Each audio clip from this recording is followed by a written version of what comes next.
Bismillahirrahmanirrahim, em nome de Deus, o Clemente Misericordioso. Vamos apresentar o resumo do sermão de sexta-feira do nosso amado Califa, Hazrat Mirza Masroor Ahmad, que Allah seja seu ajudante, o quinto sucessor do Messias prometido ﷺ. No sermão de hoje, Jesus continua a narrar relatos sobre a vida de Hazrat Usman Raziyallahu Anhu, que era o terceiro Califa. Vamos lá ver o resumo. Sua Santidade Hazrat Mirza Masroor Ahmad diz que vai continuar a mencionar incidentes da vida de Hazrat Usman Raziyallahu Anhu. Huzur falou a respeito da simplicidade de Hazrat Usman. Ele arranjava água para a ablução durante a noite sozinho. Uma vez alguém lhe perguntou por que ele não solicitava um dos seus trabalhadores para conseguir a água, ao que Hazrat Usman respondeu que os trabalhadores deveriam ter tempo para descansar à noite, portanto ele mesmo buscava a água.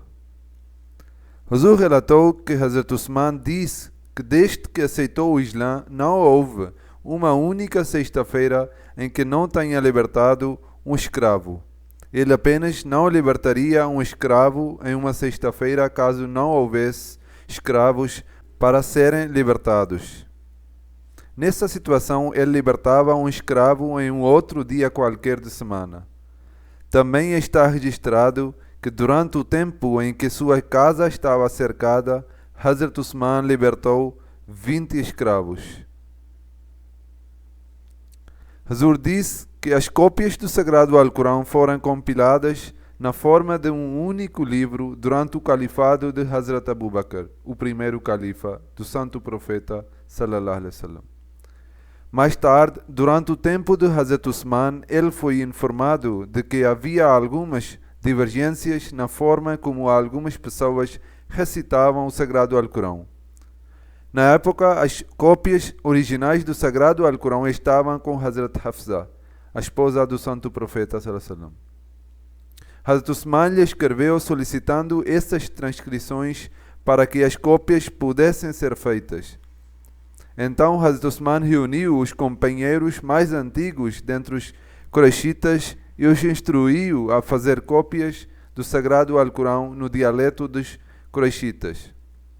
Uma vez que ele foi revelado naquele dialeto e que ele deveria ser mantido na mesma ordem estabelecida pelo Santo Profeta sallallahu alaihi wasallam.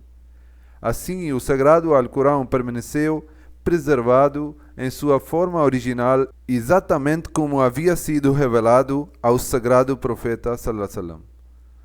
Huzur explicou que antes era permitido que o Sagrado Alcorão fosse recitado em diferentes dialetos, pois muitas pessoas não seriam capazes de entender o dialeto original.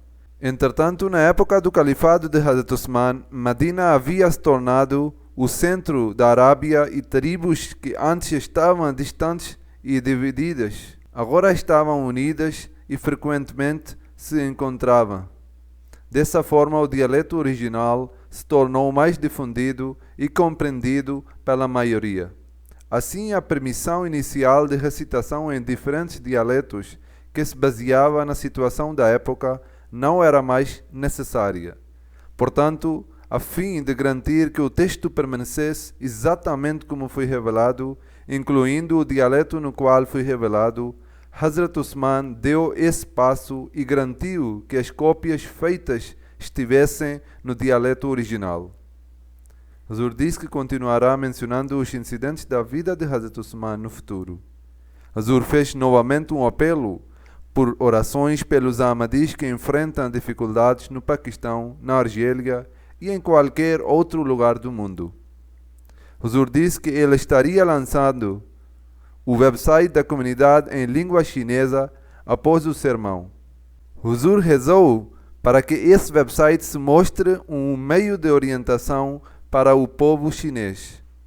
No final, Huzur disse que vai oferecer as orações de funeral dos seguintes membros da comunidade: Sr. Muhammad Yunus Khalid, Dr. Nizamuddin Budun, Sra. Salma Begum, Sr. Kishwar Tanvir e Sr. Abdurrahman Khair.